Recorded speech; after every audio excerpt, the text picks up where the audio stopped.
Welcome to Adyan classes. Hi, I'm Satyajit. We'll discuss about noun and pronoun part 2. In the last class, we have discussed about different types of noun, that is concrete noun and abstract noun. And the concrete noun is divided into four parts: common noun, proper noun, material noun, and collective noun. Today, we'll discuss different types of noun according or the nouns according to their numbers. All nouns according to their numbers are classified into two types. These are countable noun and uncountable nouns. So, as we know, countable nouns, also known as count nouns, the nouns which are that can be counted or that can be considered as individual separable items, which means that we are able to count them with numbers. We can have 1, 2, 5, 15, 100 and so on. मतलब जिस nouns को हम गिन सकते हैं, जिनको हम गिन सकते हैं, उन्हीं को कहेंगे काउंटेबल नाउन्स. जैसे कि हम कह सकते हैं cat, dogs, people, boy, girls, table, chair, इस सारे चीज़ों को हम गिन सकते हैं. तो ये सारे आएंगे काउंटेबल नाउन के अंदर. We can also use them with the articles a and an. तो ए और एन जो कि हमें पता है signifies one, means a table mean one table, an apple means one apple. So or with the plural form of the noun, जैसे कि apples, tables, tomatoes, mangoes. तो ये प्लूरल फॉर्म के साथ भी हम उसको यूज कर सकते हैं. जैसे कि यहाँ पे क्या कुछ दिया गया है, a cup, two cups, an ambulance, several ambulance, a phone, 10 phones. तो ये सारे हम काउंटेबल नाउन्स को यूज करेंगे. कंक्रीट काउंटेबल नाउन क्या है ना? Many concrete nouns are countable. Concrete noun जिसको हम पहले भी पढ़ चुके हैं, जो नाउन्स को हम छू सकते हैं, that nouns which we can touch, we can see with our sense organs. Consider the following example: cop, ambulance, phone, person, dog, computer, doctor, etc. तो यहाँ पे हम ये सारे जो चीज़ें दिए गए हैं, इनको हम देख सकते हैं, छू सकते हैं. So these are concrete nouns and all these nouns are countable nouns.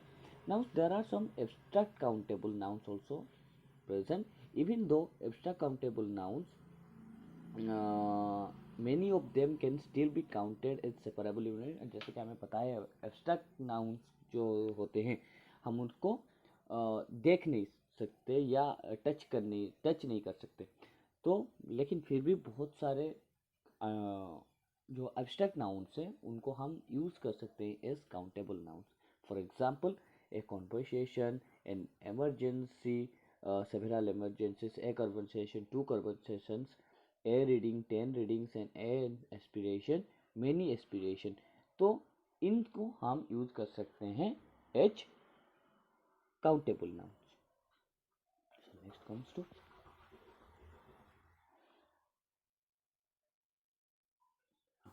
abstract uncountable.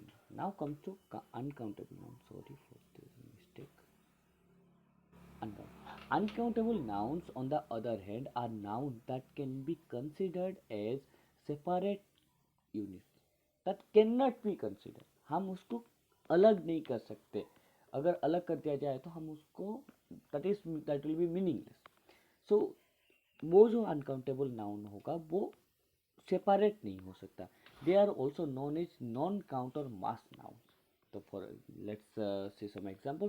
Concrete uncountable noun, तो कुछ कंक्रीट नाउन्स जो हम उनको छू सकते हैं जो कि अनकाउंटेबल है. कौन सा ना? For example, concrete noun that are uncountable tend to be substances और कलेक्टिव कैटेगरीज. तो वो कलेक्टिवली रह रहे होंगे. For example, wood, smoke, air और वाटर. तो वाटर को तो हम एक दूसरे से अलग नहीं कर सकते ना, वो हाइड्रोजन और ऑक्सीजन को, या एयर से, जैसे कि हमें पता है एयर में oxygen, carbon dioxide, nitrogen and other gases है, हम उसको अलग नहीं कर सकते, सभी मिलकर ही एयर हुआ है. So this will collectively non, मतलब इनको सारे मिलकर एक होते हैं. तो ये सारे अनकाउंटेबल नाउन हो गए। उसके सिवा furniture, homework, accommodation, luggage, these are also uncountable nouns. Uncountable nouns can not take the indefinite articles a और एन इन ए सेंटेंस। तो हम ए और एन यूज नहीं कर सकते। जैसे कि कुछ एग्जाम्पल दिए गए हैं, I see a smoke there,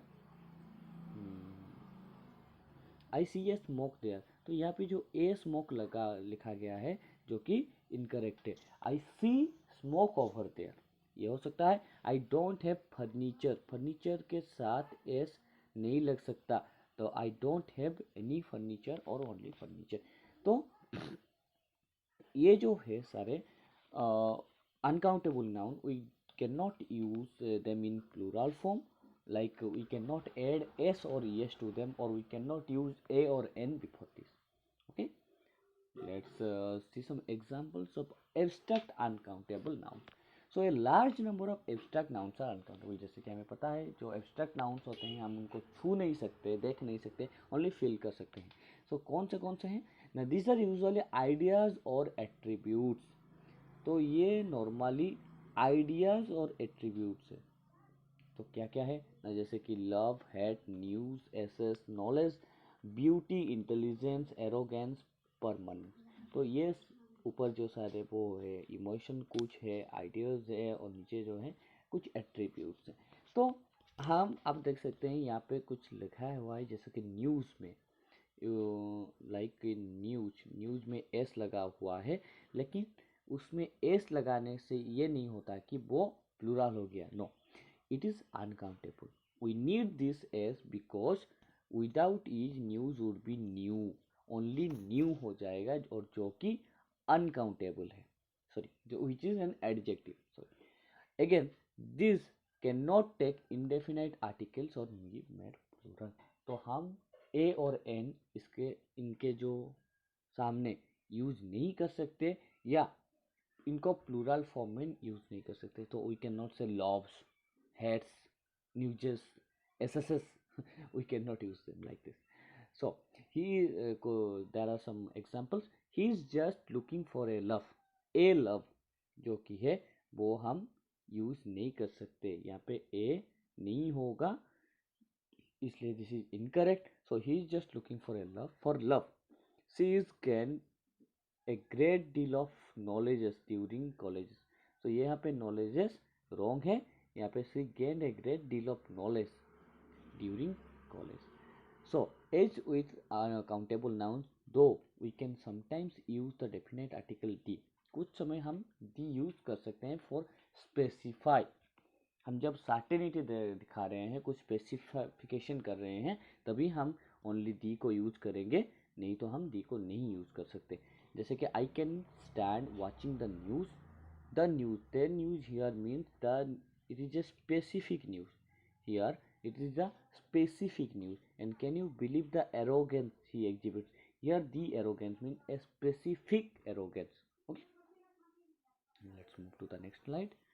uh,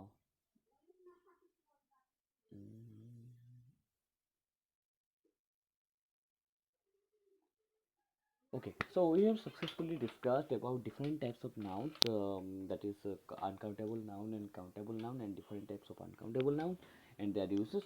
And today we will discuss pronoun. तो आपको एक जैसे पता होगा pronoun, pro plus noun pronoun. तो pronoun क्या है ना? pronoun are words that are used in place of nouns. तो जो कि nouns की जगह पे यूज होते हैं, नाउन्स के जगह पे यूज होते हैं एक सेंटेंस में। The noun being replaced is known as the antecedent of the pronoun. तो जो नाउन के बदले में हम प्रोनाउन यूज करते हैं उसको एंटीसीडेंट कहेंगे, एंटीसीडेंट कहेंगे, ठीक है। तो जैसे कि एग्जाम्पल देखते हैं, Ram said that Ram brought the book from Hari that belongs to Ram. तो here in this sentence we have used Ram 3 times. Is it sounding natural? No, I don't think so. तो यहाँ पे जो Ram said that Ram brought the book from Hari that belongs to Ram, यहाँ पे राम राम राम, कितनी बार राम को use करेंगे भाई? So the above sentence is little bit awkward. तो यहाँ पे हम राम के बदले कुछ और वर्ड्स यूज कर सकते हैं जो कि बोलेंगे हम प्रोनाउन। तो क्या है ना, जैसे कि Ram said that he brought the book from Hari that belongs to him. तो यहाँ पे ही और हिम हम यूज किए हैं राम और राम के बदले। So these are he and him are the pronouns, and here Ram is the antecedent. Ram is the antecedent, क्योंकि राम के बदले ही, राम के लिए ही हमने यहाँ पे he और him यूज किया है. Okay, now some here in the above sentence we have used he and him in the place of Ram, which is making the sentence sound more neutral. Okay, now we have classified the all types of pronouns into following 9 types. तो आप देख सकते हैं यहाँ पे 9 types के pronoun के बारे में लिखा गया है. कौन सा ना, personal pronoun, reflexive pronoun, intensive pronoun, indefinite pronoun, demonstrative pronoun, interrogative pronoun, relative pronoun, reciprocal pronoun and dummy pronoun. तो ये डिफरेंट टाइप्स के प्रोनाउन के बारे में हम अब डिस्कस करेंगे. ठीक है, लेट्स. तो पहले आते हैं हम पर्सनल प्रोनाउन. पर्सनल प्रोनाउन जैसे कि नाम में ही लिखा है कि पर्सनल यानी पर्सन रिलेटेड. तो नॉर्मली एक पर्सन या एनिमल या थिंग को समझाएगा. जैसे कि a personal pronoun is a pronoun that represent an actual person और a grammatical person in a sentence. For example, I go to school every day. My team won the cricket match. We are now qualified for the final. Then Divya talked to the boss and got his leave approval. Sheila went to her cousin's house. A dog is sleeping near our gate. It is our pet. So यहाँ पे you can see जो black में bold letter में लिखे गए हैं I, we, his, her, it. These are used as a pronoun. I is the grammatical person in the sentence. We is you replacing my team. He is replacing Divya. Her is replacing Sila, and it is replacing a dog. तो यहाँ पे pronounce को different forms में use किए गए हैं according to 4 element, according to 4 grammatical element. तो ये 4 ग्रामेटिकल एलिमेंट क्या है ना, पहला जो होता है वो है number of the sentence. Number that may be singular और plural. Next person, first person, second person और थर्ड पर्सन.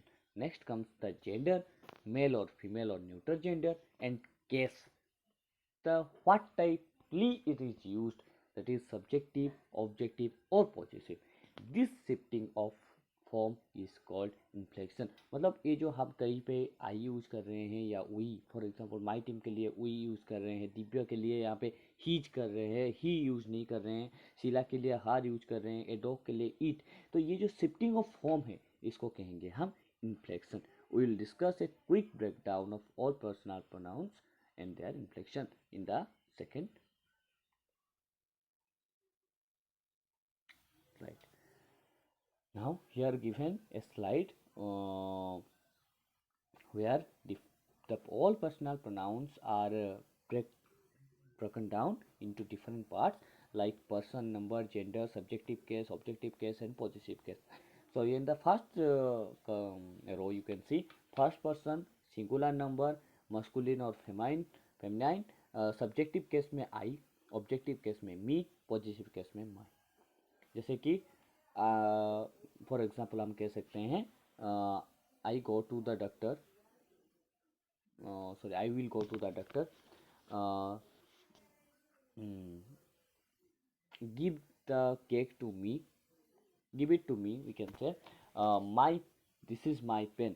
So हम different type से हम इनको use कर सकते हैं. Next comes to first person plural number. Both in masculine and feminine case में हम use करेंगे we. उसका objective case होगा us और possessive case होगा our. Next second person singular number में बहुत मस्कुलिन एंड फेमिनाइन में, सॉरी यहाँ पे कुछ रह गया है, यहाँ पे सिंगुलर और प्लूरल बोथ के लिए. ठीक है, प्लूरल बोथ मस्कुलिन और फेमिनाइन के लिए हम यूज करेंगे यू, ऑब्जेक्टिव केस में योर्स एंड पॉजिटिव केस में your. Third person singular number में मस्कुलिन के लिए ही, वन मिनट प्लीज, हाँ, मस्कुलिन के लिए ही, ऑब्जेक्टिव केस में हिम और पॉजिटिव केस में हीच। थर्ड पर्सन सिंगुलर में फेमिनाइन केस में सब्जेक्टिव के लिए सी, ऑब्जेक्टिव केस में हार और पॉजिटिव केस में हार। यहाँ पे हार कॉमन रहेगा। थर्ड पर्सन सिंगुलर नंबर में जेंडर न्यूट्रल जेंडर के लिए सब्जेक्टिव केस में इट, ऑब्जेक्टिव केस में भी इट और पॉजिटिव केस में होगा its. Third person plural number में हम न्यूट्रल जेंडर के लिए दे यूज़ करेंगे, दे सबके लिए यूज़ होगा। For example the children are playing, they are very small, तो दे यहाँ पे यूज़ हो गया। The dogs are barking, they are hungry, we can say. So we use different for they in for the different types of nouns. For then objective case में them use होगा और positive case में they are use होगा। सो यहाँ पे हम we can see कैसे हमने डिफरेंट टाइप से जो पर्सनल प्रोनाउंस हैं उनको यूज कर सकते हैं। So you can screenshot the slide so that you can use this in future. Next comes to the next slide.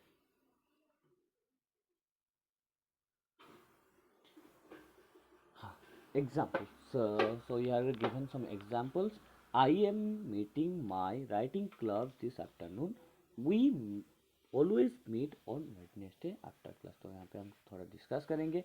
जैसे कि आप देख सकते हैं आई फर्स्ट पर्सन सिंगुलर है। आई एम मीटिंग माई, यहाँ पे माई यूज हुआ है।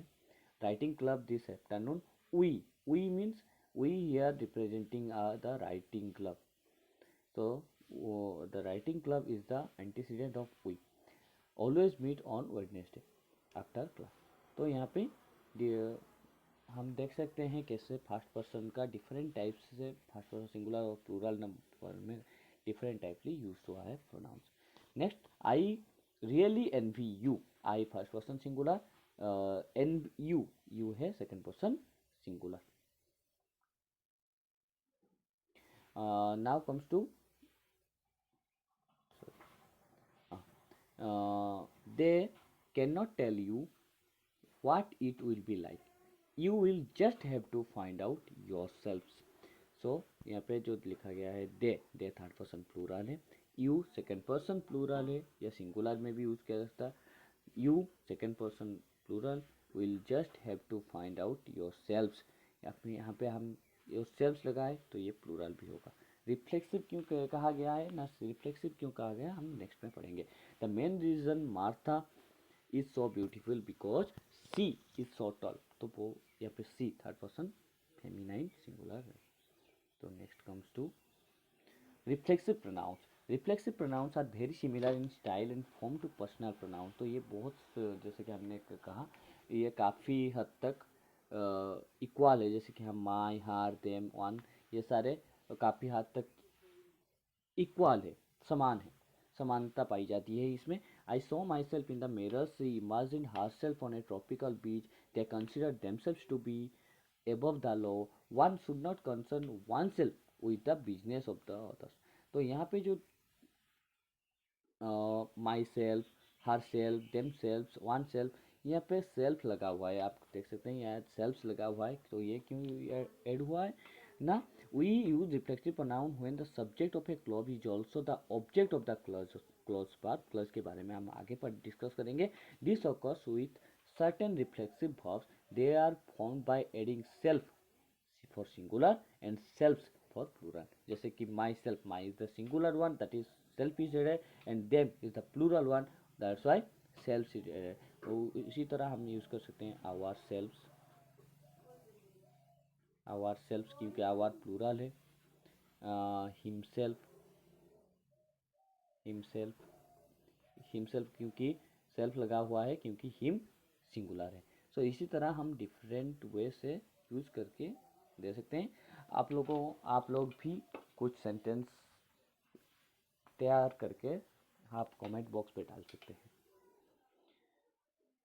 Next comes to intensive pronouns. Intensive pronouns are identical to reflexive pronouns in form, but instead of functioning as object of a verb, they serve to emphasize or reiterate the subject's role in the verb's action. For instances, I checked over the documents myself. The president himself will be attend in the attendance.